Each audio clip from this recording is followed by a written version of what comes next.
निवडणुकीची रणधुमाळी मतांचा महासंग्राम या कार्यक्रमामध्ये आज आपल्या स्टुडिओला आलेले आहेत जामनेर नगर परिषदेचे उपनगराध्यक्ष शरद पाटील सर.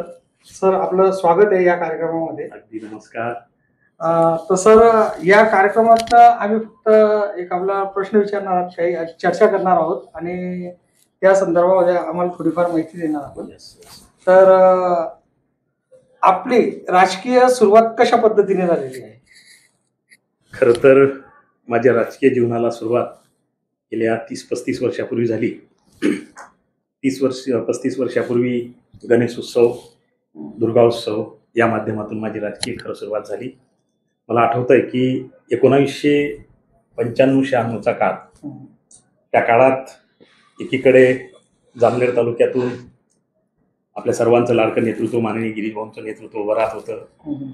गिरीश भाऊ त्यावेळेला मला असं वाटतं की जळगाव जिल्ह्याचे भारतीय जनता पार्टी युवा मोर्चाचे अध्यक्ष होते आणि अतिशय धडाडीने त्यांचं काम चाललं होतं. तालुक्याच्या साऱ्या तरुणांसमोर त्यांच्या कामाचा एक आदर्श होता. खरं तर कोणी अडचणीत आला असेल, त्या अडचणी सोडवण्यासाठी धावणारं नेतृत्व कुठलं युवा नेतृत्व होतं ते गिरीश भाऊंचं, असं त्यावेळेचं एक वातावरण होतं. त्या वातावरणात मी सुद्धा जोडलं गेलो. मग आमचे खरं तर काका आरसी बापनाचे जे सहायक आहेत मनोहर पाटील, त्यांची अगोदरच गिरीश भाऊंची ओळख होती. गिरीश भाऊ त्यावेळेला मला असं वाटतं जामनेर शहराचे सरपंच होते. सरपंचच्या आधी पण त्यावेळेस जवळपास आपल्या साधनाताई जिल्हा परिषद सदस्या म्हणून निवडून आल्या होत्या आणि भाऊंचं काम अगदी जोरात चाललं होतं.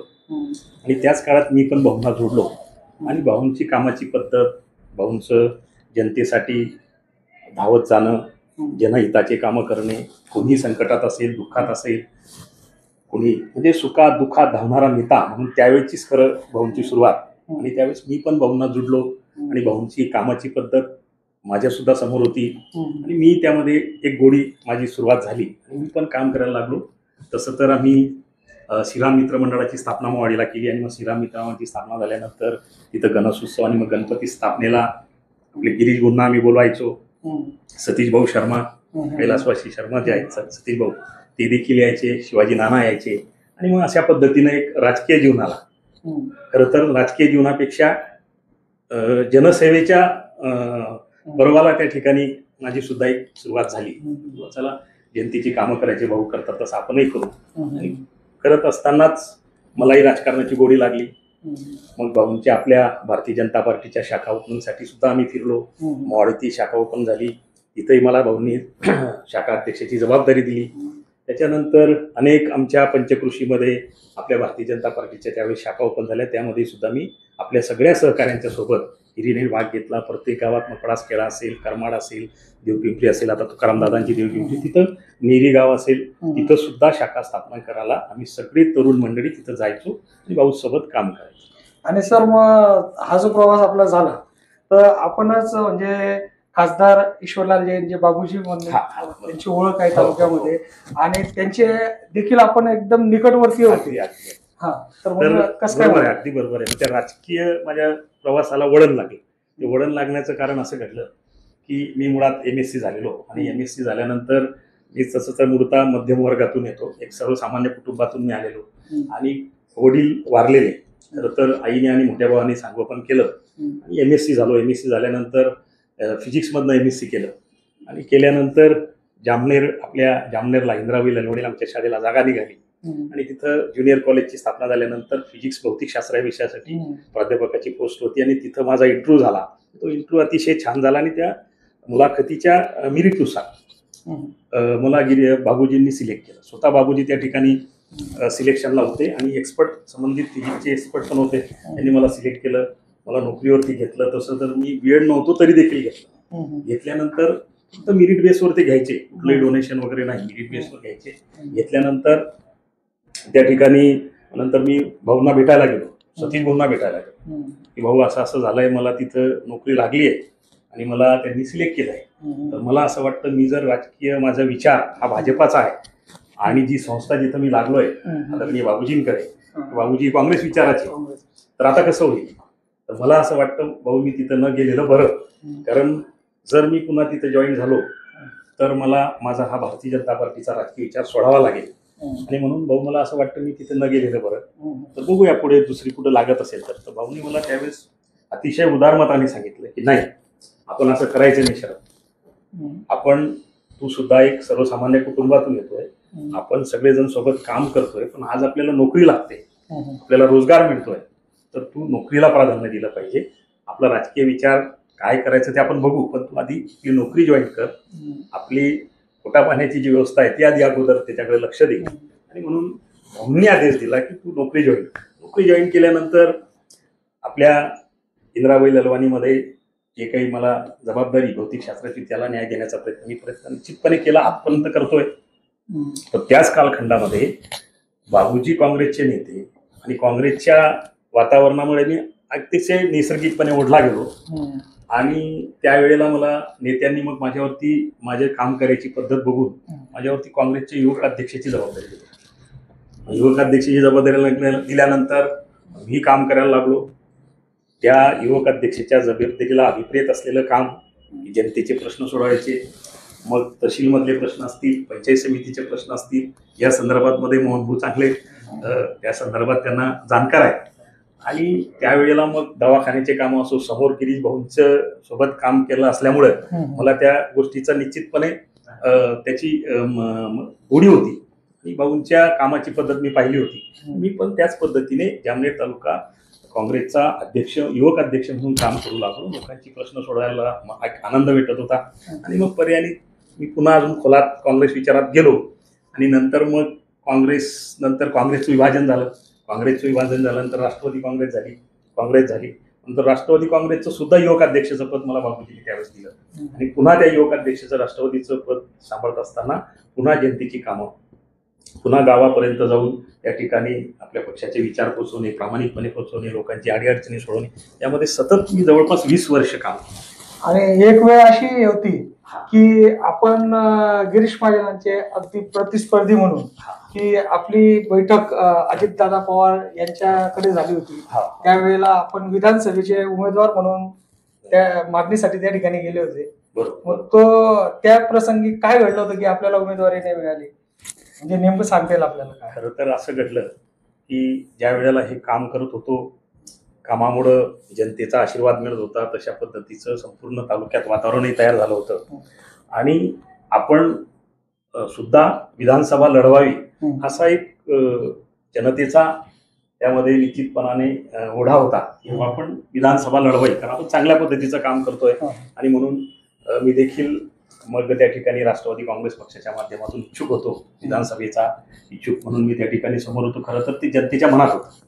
परंतु तिथं वरती आपल्या जे आमचे त्यावेळेला ईश्वरबाबूजी नेते होते, ईश्वरबाबूजींचा आणि शरद पवार साहेबांचं अतिशय घनिष्ठ संबंध. आणि ईश्वरबाबूजी हे शरद पवार साहेबांचे विश्वासू होते. त्यामुळं ईश्वरबाबूजी सांगतील त्यांनाच ती उमेदवारी मिळणार होती. परंतु त्यावेळेला मी खूप प्रयत्न केले. तो आता मी त्याच्यात खोलात जाणार नाही, कारण तो विषय आता भूतकाळाचा झाला आहे. शेवटी प्रयत्न करून मला काही उमेदवारी मिळाली नाही, त्यावेळेस थांबावं लागलं. 2004चा तो काळ. नंतर 2004 नंतर पुन्हा 2009लाही इच्छुक होतो, परंतु तो मतदारसंघ काँग्रेसला गेला. आणि मग त्यावेळेला संजय दादा गरुड लढले.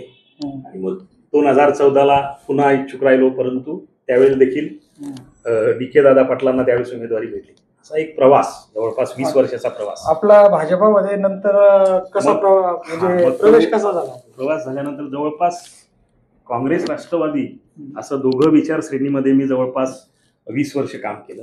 आणि काम करताना पक्षाचे विचार ते सांभाळूनच केलं. अतिशय प्रामाणिक पद्धतीनं राष्ट्रवादी काँग्रेसमध्ये असताना काम केलं, काँग्रेसमध्ये असताना काम केलं. हे करत असताना मनात एवढंच ध्येय होतं की जनसेवा करायची पक्षाच्या माध्यमातून. कारण त्या कालखंडामध्ये जवळपास विकास म्हणजे सरकार राष्ट्रवादी आणि काँग्रेसचंच होतं.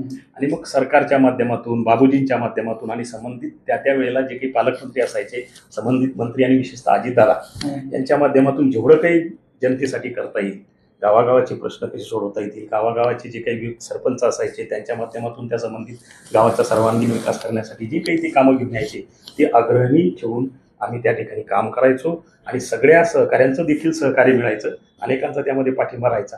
परंतु प्रत्येक वेळेला वेळ यायची, उमेदवारी भेटायची नाही, प्रत्येक वेळेला त्या ठिकाणी नाकारलं जायचं. मग असा तो नाकारला जाण्याचा प्रवास जो आहे तो जवळपास 20 वर्ष चालला. आणि हा प्रवास जो आहे हा समोरून गिरीश भाऊ बघत होते. अच्छा, सर्वांचं लाडकं नेतृत्व जे आहे त्या नेतृत्वाच्या आपल्याला मला माझ्या माहितीनुसार म्हणजे जसं कळतंय की नगर परिषद आता आपण ज्या निवडणुका होऊ घातलेल्या आहेत त्याकडे येऊ की नगर परिषदेला देखील आपल्या सोबत कारण मी भाजपामध्ये कसं आलो ते सांगितलं पाहिजे. म्हणून कसं आहे 20 वर्षाचा हा प्रवास चालला. पण हा प्रवास खरं तर माननीय नामदार गिरीश भाऊ बघत होते आणि गिरीश भाऊ हे फार म्हणजे चाणाक्ष आहेत. त्यांना चांगल्या कार्यकर्त्याची निश्चित गोडी आहे आणि म्हणून भाऊ मला 2 वेळेस भेटले की अरे बाबा शरद तू किती दिवस तिकडे काम करतो, हे सगळे काम जे तू करतोय इकडे आपल्या भारतीय जनता पार्टीत कर, माझ्यासोबत काम कर, निश्चितपणे आपण चांगल्या पद्धतीनं काम करू. आणि मला देखील असं वाटायला लागलं की इथं जर कायमच नाकारलं जात असेल आणि प्रस्थापितांनाच जर न्याय मिळत असेल तर आता आपण कुठेतरी विचार केला पाहिजे. आणि म्हणून भाऊंचं जे आव्हान होतं आम्हाला आम्ही ते स्वीकारलं आणि माझ्या सहित माझे सारे सहकारी, अनेक सहकारी, मग काँग्रेसचे आपले अजय पाटील असतील, मुरली शेत असतील, अरुण पाटील असतील, अजून आपले सुदाम नाईक म्हणून आहेत ते असतील, अशा अनेक पदाधिकारी त्या ठिकाणी आम्ही जवळपास 26 पदाधिकाऱ्यांनी त्या ठिकाणी 9 वर्षापूर्वी त्या ठिकाणी भारतीय जनता पार्टीत आपल्या सर्वांचं लाडकं नेतृत्व, महाराष्ट्र राज्याचे जलसंपदा मंत्री, ज्यांना महाराष्ट्राची सारी जनता संकटमोचक म्हणून मानते, महाराष्ट्राची सारी जनता ज्यांच्याकडे वेगळ्या अपेक्षेने बघते, अशा गिरीश भाऊंच्या नेतृत्वाखाली आणि महाराष्ट्र राज्याचे त्यावेळेचे तत्कालीन मुख्यमंत्री देवेंद्रजी फडणवीस साहेब यांच्या उपस्थितीत, त्यांच्या शुभ हस्ते आणि गिरीश भाऊंच्या शुभ हस्ते आम्ही मुंबईला त्या ठिकाणी भारतीय जनता पार्टीत प्रवेश केला. तो जो प्रवेश सोहळा होता तो अगदी घाईत झाला. अगदी घाईत झाला. मला असं माहिती आहे की आपला डायरेक्ट म्हणजे जो प्रवेश सोहळा झाला तो एअरपोर्टवरच झाला असं म्हणायला हरकत नाही. कारण खरंय, अगदी खरंय, तो एअरपोर्टवरच झाला. त्याचं कारण असं आहे की सर्व भारतीय जनता पार्टी पदाधिकाऱ्यांनी इकडच्या पदाधिकाऱ्यांची अशी इच्छा होती की काही करायचंय पण लवकर प्राध्यापक शरद पाटील आणि त्यांचे सारे सहकारी अजय पाटील असतील, मुखियावा असतील, जे असतील ते सगळे यांचा लवकर प्रवेश करा, म्हणजे आपल्याला एक त्यांना लवकरात लवकर भारतीय जनता पार्टीचा विचार त्यांना आपल्याला देता येईल आणि आपल्या भारतीय जनता पार्टीत ही मंडळी सगळी येऊन आपण आपल्या पक्षाचं पुन्हा एकदा जोरात काम करूया आणि म्हणून लवकर प्रवेश झाला पाहिजे. म्हणून त्या ठिकाणी त्यावेळेला त्या दिवशी संध्याकाळी नागपूरवरनं कार्यक्रम आटपून गिरीश भाऊ, देवा भाऊ, देवेंद्रजी फडणवीस साहेब आणि सगळी नेता मंडळी ही बायप्लेन सहारा एअरपोर्टवर आली होती आणि सहारा एअरपोर्टवरचं रेस्ट हाऊस तेच आमच्या प्रवेशाला निवडलं गेलं आणि काही करून लवकर प्रवेश करावा असं सगळ्यांचीच मागणी होती आणि म्हणून एअरपोर्टवर अक्षरशः प्रवेश झाला, अतिशय सन्मानानं झाला. भाऊंनी देखील चांगल्या पद्धतीने ओळख आपले मुख्यमंत्री साहेब देवाभाऊंना आमची करून दिली आणि त्या ठिकाणी आमचा प्रवेश सोहळा पार पडला. त्यानंतर आता ह्या नगरपालिकेच्या निवडणुका होत आहेत तर आपल्याला नगर परिषद संदर्भामध्ये चांगल्या प्रकारे माहिती आहे कारण की आपल्या सौभाग्यवती या देखील नगरसेविका राहून झुकलेल्या आहेत. आपण उपनगर अध्यक्ष म्हणून काम बघितलेलं आहे. तर ह्या निवडणुकांकडे आता आपण कसं बघणार येणार आहे? खरं तर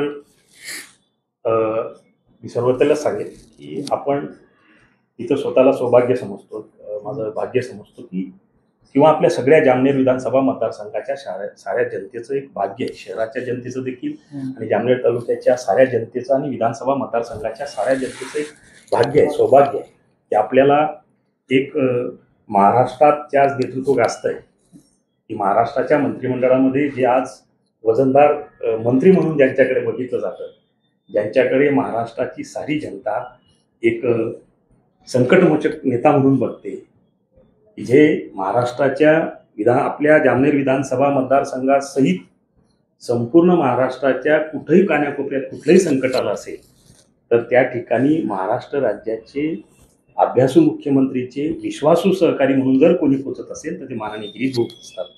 आणि असे एक लोकाभिमुख नेतृत्व जे खरं तर आपल्या मतदारसंघाला मिळालं म्हणून आपलं सौभाग्य आहे आणि त्यांच्याच नेतृत्वाखाली मी पण 9 वर्षापासून आम्ही सगळेजण भारतीय जनता पार्टीमध्ये काम करतोय. त्यामध्ये नगरपालिकेचा अनुभव देखील माझी मिसेस धर्मपत्नी देखील त्या ठिकाणी नगरसेविका म्हणून काम केलं, मी देखील नगरपालिकेच्या नगरसेवक आणि उपनगराध्यक्ष म्हणून काम केलं.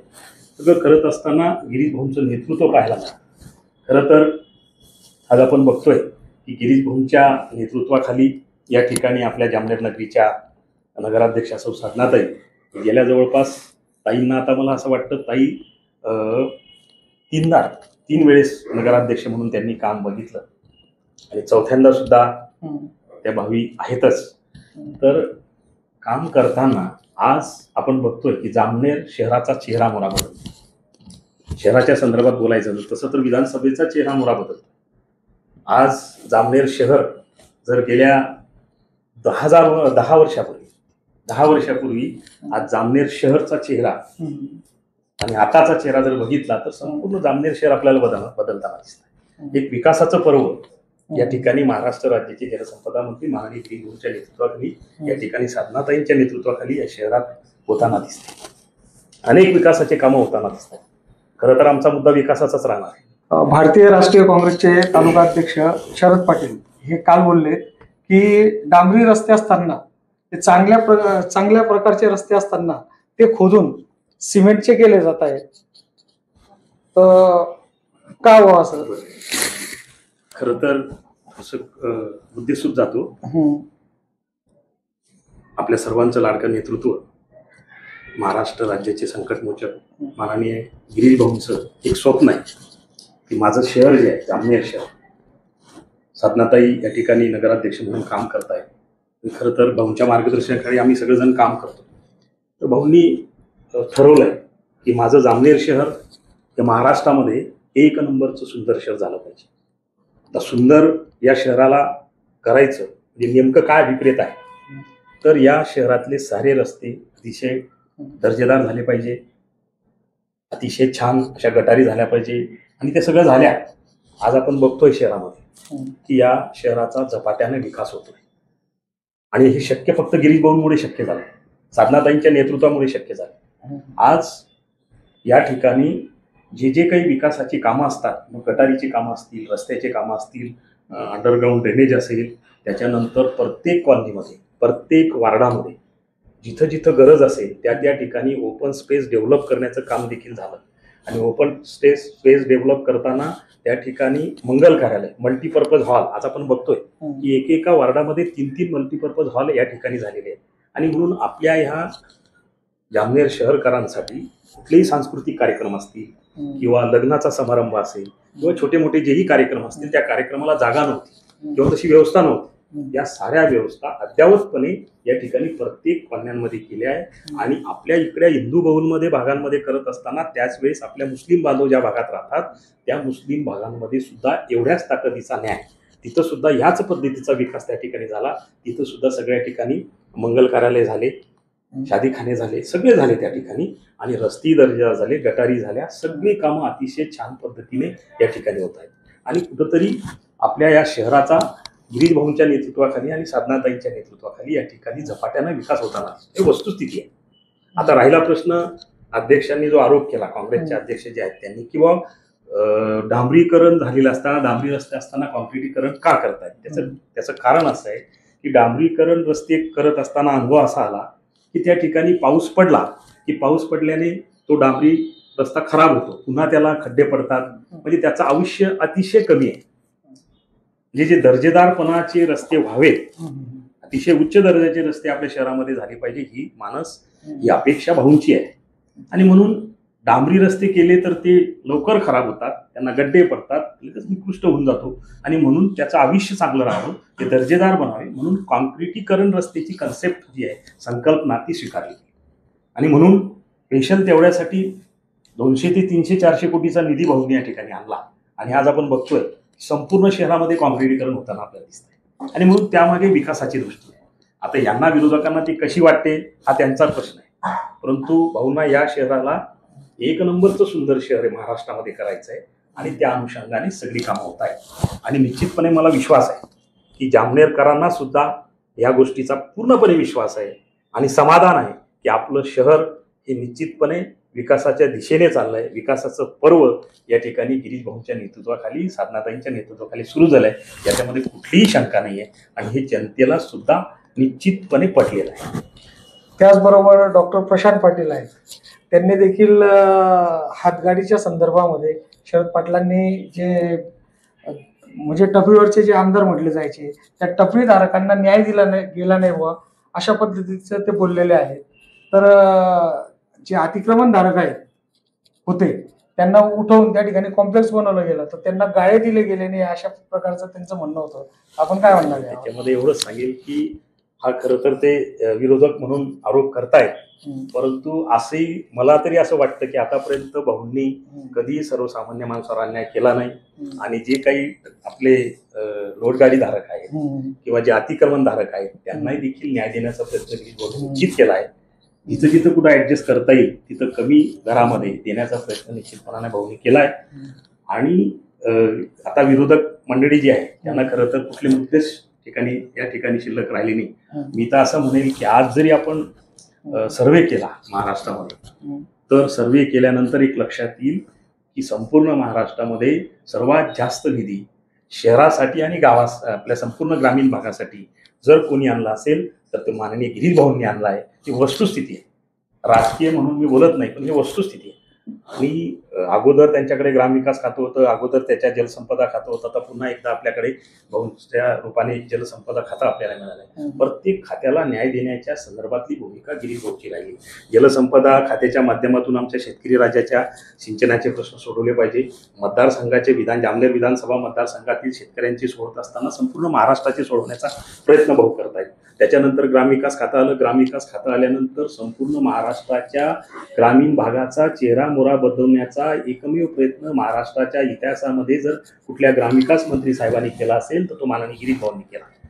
आतापर्यंत अनेक ग्रामविकास मंत्री आपल्या महाराष्ट्राने पाहिले, परंतु आज आपण जे गिरीश भाऊंच्या रूपाने ग्रामविकास मंत्री पाहिले त्या ग्रामविकास खात्याला एका वेगळ्या मंचीवर नेण्याचं काम माननीय गिरीश भाऊंनी केलं.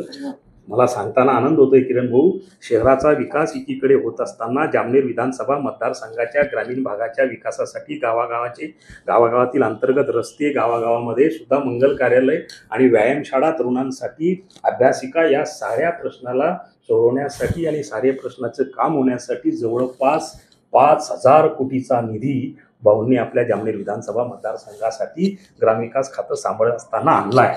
आणि म्हणून हा इतिहास आहे. नाही, आनंदाची गोष्ट आहे की जामनेरकरांच्या विकासासाठी जर एवढा निधी तेवढाच आणला ना. मग तेच सांगतो ना की एकीकडे ग्रामीण भाग यासाठी आणला आणि हजारोच्या सुद्धा 1,000-3,000 कोटीचा निधी आपल्या शहरासाठी सुद्धा आलेला आहे. बरोबर आहे. आज बघताय तुम्ही की आज ड्रेनेजचे कामं, रस्त्याचे कामं आणि आज आपण भोलेनाथाचं मंदिर सोनबर्डी जर आपण बघितलं, सोनबर्डी ती किती छान झाली आहे. तिथं एक सुंदर असं मंदिर की जे संपूर्ण जिल्ह्याच्या पर्यटकांचं आकर्षण बनलंय. श्रद्धेचं आणि पर्यटनाचं एक आकर्षण बनलंय. संपूर्ण जिल्ह्यातील उत्तर महाराष्ट्राची लोक तिथे येतात, तिथं अतिशय श्रद्धेने दर्शन घेतात आणि आपला वेळ तिथं घालवतात. आज ट्रॅक जर बघितला तर मी सांगतो की मेट्रो सिटीला एवढा ट्रॅक नाही, सुंदर ट्रॅक.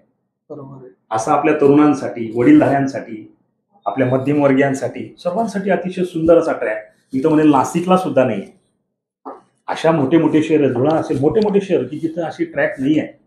जळगावला सुद्धा असा ट्रॅक नाही आहे. असा सुंदर असा ट्रॅक, 4 किलोमीटरचा ट्रॅक.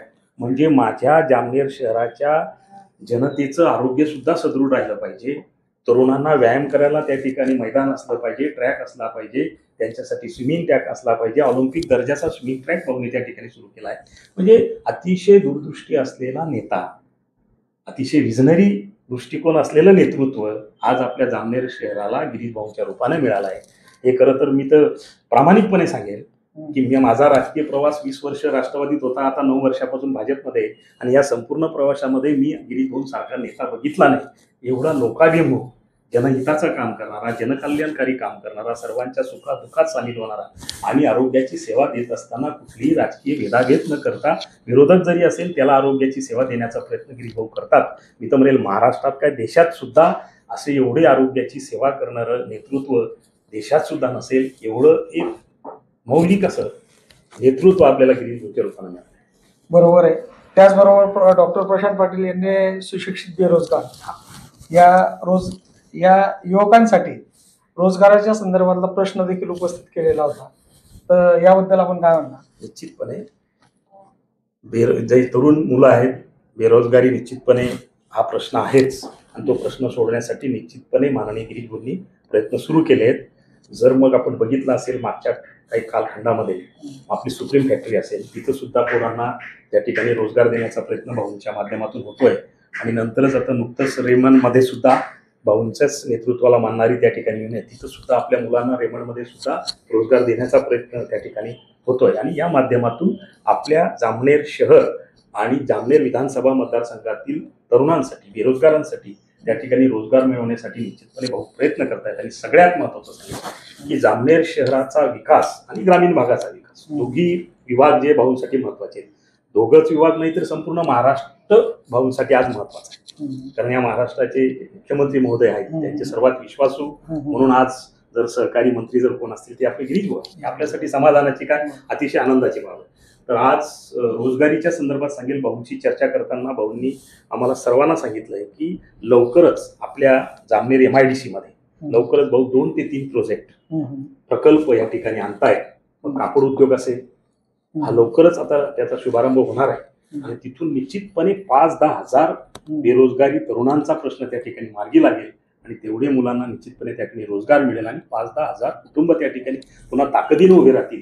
हा निश्चितपणे भाऊंचा प्रयत्न आहे. पुढचा जो आता टप्पा आहे, आता गावाचा जर आपण विचार केला तर बरेच विकासाचे कामं झालेली दिसत आहेत. खरं तर विरोधक सुद्धा आतून मनाने मान्य करत असतील की त्यांच्याकडे सुद्धा येणारे नातेवाईक 15 वर्षापूर्वी आलेले नादा आलेले सुद्धा म्हणत असतील की या शहरात आल्यानंतर आम्हाला पुण्यात फिरतोय की काय, नाशिकमध्ये फिरतोय की काय. आज आपण 3-4 प्रवेश जर आपण बघितले शहराचे, तुम्ही भुसावळ करून या, तुम्ही इकडनं बोदवड करून या, नंतर तुम्ही इकडनं जळगाव करून या, तर तुम्ही जर आपण रस्ते बघितले, डिवायडर बघितले तर किती सुंदर असे रस्ते, त्याच्यामध्ये त्या ठिकाणी झाडे लावलेले आहेत, डिवायडर आहेत. तर आपण ज्यावेळेस प्रवेश करतो आणि प्रवास करतो जवळपास केकत निमोऱ्यापासून चिसखेडापासून, तर आपण कुठंतरी पुण्यात आलोय की काय, तर पुण्याच्या रिंग रोडवरनं फिरतोय की काय, किंवा इकडे नाशिकमधनं फिरतोय का, असा एक निश्चित फिलिंग आपल्याला होते. आणि म्हणून शहर बदलत आहे, शहर विकासाच्या दिशेने जात आहे, ते मान्यच केलं पाहिजे. आणि ते जे शक्य होत आहे ते गिरीश भाऊंच्या नेतृत्वामुळे आणि साधनाताईंच्या नेतृत्वामुळे. तर आता माझा एक प्रश्न आहे की या निवडणुकीला ज्याप्रमाणे मागे 25-0 झालेलं होतं, तर आता पुन्हा 27-0 होईल का? निश्चित अतिशय चांगला प्रश्न तुम्ही विचारला. खरं तर आता स्थानिक स्वराज्य मतदारसंघाच्या निवडणुकीचे वारे वाहत आहेत. पुन्हा एकदा लोकशाहीचा उत्सव सुरू होतो. खरं तर मागील काळात लोकशाहीचा उत्सव झाला, नेत्यांच्या निवडणुका झाल्या आणि तो नेत्यांसाठीच्या लोकशाहीचा उत्सव होता. कार्यकर्त्यांच्या निवडणुकीचा लोकशाहीचा उत्सव तर लवकरच सुरू होईल. मला असं वाटतं आज देखील त्याचं डिक्लेरेशन होऊ शकतं. तर भारतीय जनता पार्टीमध्ये मी 8-9 वर्षापासून काम करतोय. इथं कायम सक्रिय राहावं. मी जो अनुभव घेतला गिरीश भाऊंच्या नेतृत्वाखाली आणि संपूर्ण भारत देशामध्ये भारतीय जनता पार्टीची कार्याची एक पद्धत आहे किरणदादा, की समाजातला शेवटचा माणूस, अंत्योदय, या शेवटच्या माणसाला उभं करायचं आणि त्याच्यासाठी काम करायचं. म्हणून कायम लोकाभिमुख पद्धतीनंच काम करणारा कार्यकर्ता इथं घडवला जातो. म्हणून आज निवडणुका येत आहेत, 4 दिवसांना निवडणुका येतील, परंतु तयारी 5 वर्ष चालू असते. ती तयारी जनतेच्या सेवेतून, जनतेचे कामं सोडवण्यातून, गावागावाचा विकास करण्यातून, शहराचा विकास करण्यातून, शहराच्या प्रत्येक वार्डाचा विकास करण्यातून व शहराच्या वार्डातील प्रत्येक समस्या सोडवण्याच्या भूमिकेतून 24 तास गिरीश भाऊंच्या माध्यमातून या ठिकाणी सारे कार्यकर्ते काम करत असतात. आणि म्हणून आज आपण शहराच्या संदर्भात मला प्रश्न विचारला की शहराच्या निवडणुकीमध्ये येणाऱ्या जामनेर नगर परिषदेच्या निवडणुकीमध्ये काय निकाल असू शकतो, तर मला पूर्ण खात्री आहे, तुमच्या संपूर्ण भारतीय जनता पार्टीला, प्रत्येक कार्यकर्त्याला खात्री आहे की माननीय गिरीश भाऊंच्या नेतृत्वाखाली, साधनाताईंच्या नेतृत्वाखाली या ठिकाणी पुन्हा एकदा साधनाताई या जामनेर शहराच्या निश्चितपणे फार मोठ्या फरकाने नगराध्यक्ष होतील आणि 27-0 होईल ही खात्री आम्हाला आहे. कारण जनता आम्हाला निश्चितपणे न्याय देईल. कारण त्यांना अभिप्रेत असलेला विकास खरं तर महाराष्ट्रामध्ये 1 नंबरच्या गतीने होणारा विकास त्यांना दिसतोय. आणि म्हणून 100% जामनेरकर या विकासालाच न्याय देतील. आणि पुन्हा एकदा 2019ला जी ऐतिहासिक निवडणूक झाली 25-0 असा निकाल आला ना, तोच निकाल आता संख्या वाढली आहे, 27-0 होईल. 26 नगरसेवक आणि 1 लोकनियुक्त नगराध्यक्ष भारतीय जनता पार्टीचे माननीय गिरीश भाऊंच्या नेतृत्वाखाली येतील असा आम्हाला पूर्ण विश्वास आहे. कारण त्या पद्धतीचे विकास झाला आणि विकासाच्या मुद्द्यावरतीच आम्ही आता पुन्हा एकदा गिरीश भाऊंच्या नेतृत्वाखाली ही निवडणूक लढू.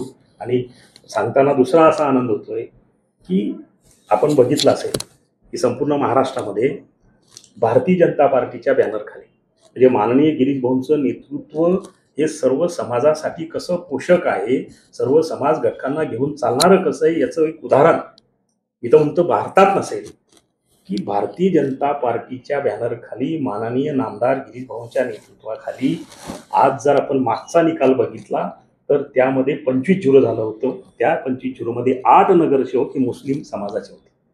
म्हणून 8 जागा ह्या मुस्लिम बहुल विभागातल्या होत्या. पण त्या 8चे 8 नगरसेवक कुठल्या पार्टीचे निवडून आले तर माननीय गिरीश भाऊंच्या नेतृत्वाखालील भारतीय जनता पार्टीचे निवडून आले.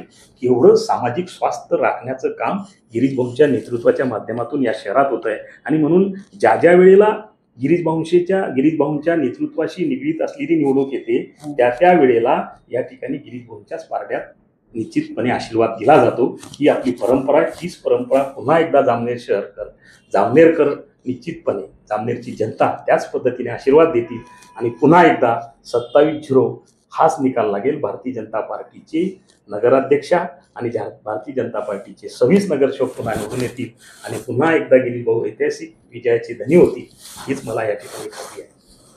नाही, आणि हे इनकमिंगमुळे जे इतर पक्षातनं आपल्याकडे पक्षांतर करून भाजपामध्ये येत आहेत तर त्यामुळे थोडाफार काही परिणाम होण्याची शक्यता आहे का की जे जुने भाजपचे आहेत निष्ठावंत कार्यकर्ते बरोबर ते कुठेतरी थोडंफार नाराजीचा सूर ऐकायला मिळतो. हा तर खरं आहे, अगदी खरं आहे तुमचं म्हणजे नाराजीचं खरं म्हणजे नाराजीचा सूर ऐकायला तुम्हाला मिळत असेल. पण वस्तुस्थिती अशी आहे की आम्ही सुद्धा 9 वर्षापूर्वी जेव्हा प्रवेश केला त्यावेळेला देखील अशा पद्धतीचं एक कुठंतरी वातावरण होतं आहे असं वगैरे अशी वार्ता होती. वस्तुस्थिती नव्हती. कारण आम्ही आल्यानंतर या ठिकाणी 25-0 विजय आला. सर्वचे सर्व निवडून आले. मुळात भारतीय जनता पार्टी आणि गिरीश भाऊंचं नेतृत्व मुळात असं आहे फक्त बाकीच्यांना हा भास होतो. ऍक्च्युली तसं काहीच नसतं. मुळात गिरीश भाऊंकडे एवढ्या पद्धतीची म्हणजे काम करण्याची पद्धत आहे ती सर्वांना अगदी ते समजून घेतात आणि सगळ्यांच्या नाराजी काढण्यात ते सक्षम आहेत. त्यामुळं असं काही घडत नाही. जे घडतं ते प्लसच घडतं, शिवायचंच घडतं आणि यशाच्या संदर्भातलंच घडतं. म्हणून असं कुठलंही काही नाराजी राहत नाही. ज्या भारतीय जनता पार्टीची एक संस्कृती मी पाहिली बोलताना बोलून देतील परंतु ज्यावेळेस इलेक्शन असतं आणि ज्यावेळेस निवडणूक असते त्यावेळेला फक्त त्यांच्या नजरेसमोर गिरीश भाऊंचं नेतृत्व आणि कमळ चिन्ह आणि विकास हेच दिसतं. त्यामुळे असा कुठलाही परिणाम होणार नाही. उलट भारतीय जनता पार्टीच्या कार्यकर्त्यांची हीच मानसिकता आहे की आपल्या पक्ष जेवढा वाढवता येईल जेवढा विस्तारित करता येईल तेवढा करायचा आहे. कारण मुळात भारतीय जनता पार्टीचा अशा पद्धतीची संस्कृती आहे की या देशाचं लाडकं नेतृत्व या देशाचं तेजस्वी तपस्वी यशस्वी पंतप्रधान नरेंद्रजीभाई मोदी साहेब आणि अमित शाह साहेब यांच्या नेतृत्वाखालील भारतीय जनता पार्टीची ही मानसिकताच आहे की आपल्याला या राष्ट्राला बलशाली करायचं आहे, या राष्ट्राला विकसित राष्ट्र करायचं आहे आणि म्हणून आपल्याला आता सगळ्यांना सोबत घ्यावं लागेल. सबका साथ सबका विकास आणि सबका विश्वास या भूमिकेतनं भारतीय जनता पार्टी काम करते आणि गिरीश भाऊंचा तर प्रश्नच नाही आहे. गिरीश भाऊ तर ते सगळ्या विचाराचे वाहक तर आहेत आणि गिरीश भाऊंच्या रूपात आम्ही यांना नरेंद्र मोदी साहेब आम्ही गिरीश भाऊंच्या रूपात बघतो, गिरीश भाऊंच्या रूपात आम्ही अमित शहाना बघतो, आम्ही सगळी भारतीय जनता पार्टी आम्ही गिरीश भाऊंच्या रूपात बघतो आणि सारे कार्यकर्त्यांची मानसिकता सुद्धा येत आहे की जेवढे आपल्या पक्षाला जोडून घेता येतील तेवढे जोडून घ्यायची. कुठलीही नाराजी कुठल्याही कार्यकर्त्यामध्ये नाही. कोणाला कुठं ऍडजस्ट करायचं, कुठल्या त्याच्या क्षमतेप्रमाणे कुठं बसवायचं याची सगळी क्षमता गिरीश भाऊंकडे आहे. गिरीश भाऊंच्या नेतृत्वात ती कलाकारी समजा गिरीश भाऊंच्या नेतृत्वामध्ये तो गुण आहे. त्यामुळे असा कुठलाही प्रकार होणार नाही. अतिशय सगळेजण आता एवढे संजूदादासारखे सुद्धा आपल्या पक्षात इथं आले आणि अतिशय एकरूप काम करतायत. कुठलीही नाराजी नाही, कुठलंही काही नाही. भारतीय जनता पार्टीमध्ये काम करावं लागतं, सदैव सक्रिय राहावं लागतं. इथं सतत कार्यकर्त्याला सक्रिय ठेवलं जातं भारतीय जनता पार्टीच्या विचाराशी आणि मुळात भारतीय जनता पार्टीचा एकच मंत्र आहे की राष्ट्र प्रथम राष्ट्र आणि म्हणून ह्या भूमिकेतून कार्यकर्त्याला इथं घडवलं जातं. कार्यकर्ता कसाही येऊ दे त्याला अतिशय भारतीय जनता पार्टीला अभिप्रेत असणारा कार्यकर्ता सर्वसामान्य माणसाच्या जीवनामध्ये आनंद आणण्यासाठी काम करणारी आपली भारतीय जनता पार्टी त्याच चौकटीत बसवणारा कार्यकर्ता ते बरोबर घडवतात. त्यामुळे कुठलीही चिंता नाही. अतिशय चांगल्या पद्धतीनं कामकाज होईल. कोणीही नाराज राहणार नाही. भाऊ ज्यांना उमेदवारी देतील त्यांचंच काम सगळेजण करतील. कमळ याच विषय सगळ्यांच्या डोक्यात असतो. हे जसं नगरपालिकेच्या संदर्भात आहे तसं सुद्धा बाकीच्या स्थानिक स्वराज्य मतदारसंघात सुद्धा, मग जिल्हा परिषद असतील, पंचायत समिती असतील, इथे अनेक इच्छुक आहेत. मी सुद्धा त्यातला एक इच्छुक आहे. परंतु कोणाला जरी उमेदवारी मिळाली तरी ज्याला मिळाली तोच आपला उमेदवार, तेच आपलं सर्वस्व. आणि म्हणून सगळेजण याच मानसिकतेत काम करतात, याच भूमिकेतून काम करतात. असा कुठलाही धोका त्या ठिकाणी नाही. धन्यवाद सर. आपण एक चांगल्या प्रकारे आम्हाला मुलाखत दिली आणि प्रेक्षकांना एक आवर्जून सांगणं आहे की जर का अजून काही प्रश्न असतील तर ते प्रश्न आम्हाला फोनद्वारे अथवा प्रत्यक्ष भेटून सांगावे, जेणेकरून त्या प्रश्नांना अजून आपल्याला वाचा फोडता येईल आणि नेते मंडळींकडनं काय शब्द मिळतात, जनतेचे पुढचे प्रश्न कसे सोडवले जातील त्याबद्दलची माहिती देखील जे स्टुडिओला उपस्थित जे चर्चेसाठी येतील त्यांच्याकडनं आपण घेऊ शकू. धन्यवाद.